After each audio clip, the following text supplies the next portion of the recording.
can a business mindset actually succeed where traditional diplomacy has failed for decades?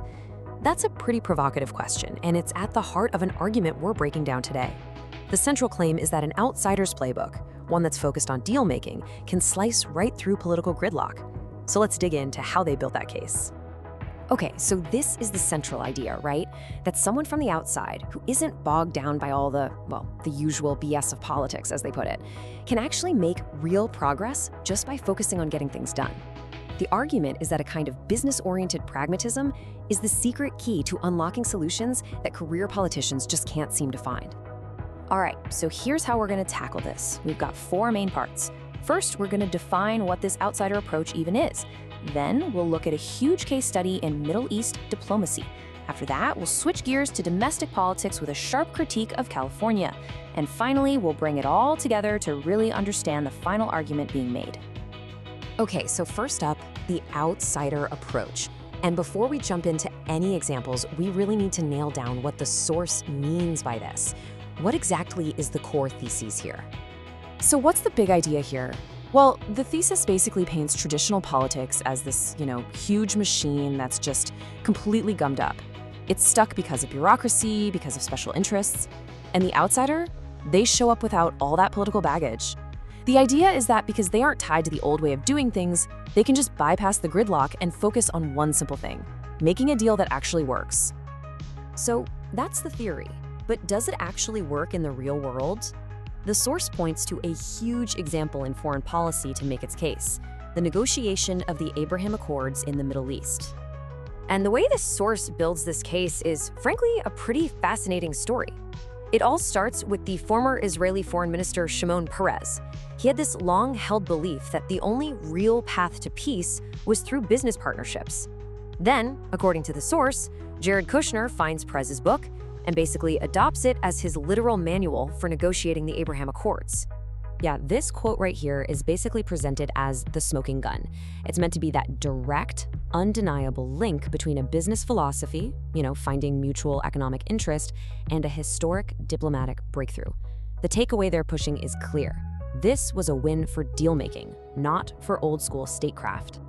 So you can really see the contrast the source is drawing here. On one side, you've got the outsider approach. Think deal-making, hope, and mutual self-interest. And on the other side, the establishment. They're painted as a total failure, bogged down for decades by, quote, useless diplomats. It's a really stark, black and white picture of 2 totally different ways of thinking. So what's this business mindset really made of? Well, according to the source, it all starts with a classic business principle. Find the mutual self-interest, the win-win scenario. From there, it's about deal-making, but it's backed up by the leverage of peace through strength. And crucially, it's all presented as a long-term strategy, one that's about building relationships, kind of like a business developing its clients, instead of just chasing short-term political wins. But the source doesn't just stop with foreign policy. Nope. It takes this exact same framework, this outsider versus establishment idea, and applies it right here at home. So how does that look? And that brings us to our third part, our second case study. The source now turns its critical lens onto the political establishment in California, arguing that it's the perfect example of the establishment problem we're talking about, but on the domestic front.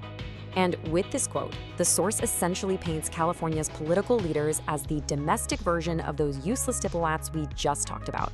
I mean, the language is really strong, portraying this entrenched establishment that, according to this argument, is failing its people and just refusing to take any responsibility for it. So the argument goes something like this. After years and years of one-party rule, you get what the source calls monumental failures.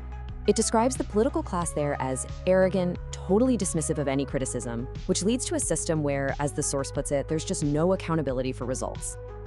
Okay, so we've looked at foreign policy, we've looked at domestic politics. Now it's time to tie it all together and see what the big final argument really is. And this table makes the source's unified framework crystal clear, right? When you see it side by side, for foreign policy, the establishment problem is those useless diplomats. Domestically, it's the arrogant politicians. And what's the outsider solution in both cases? It's the exact same answer. Bring in a business-minded leader who's focused on deals and accountability. It's one playbook for 2 completely different games. And this all boils down to the source's final overarching conclusion. The reason progress grinds to a halt, whether it's overseas or right here at home, isn't just incompetence. It's that the system itself is broken. The argument is that the gears of government are clogged by vested interests and corruption, and that only an outsider, someone who isn't part of that system, can come in and clear the path. And all of this leaves us with a really critical question. The source makes a strong case for the business mindset as a tool for political progress. But what happens when the logic of the best business deal crashes head-on into the national interest? When profit motives and public policy are pulling in opposite directions, which one wins? That's the fundamental tension at the very heart of this entire playbook.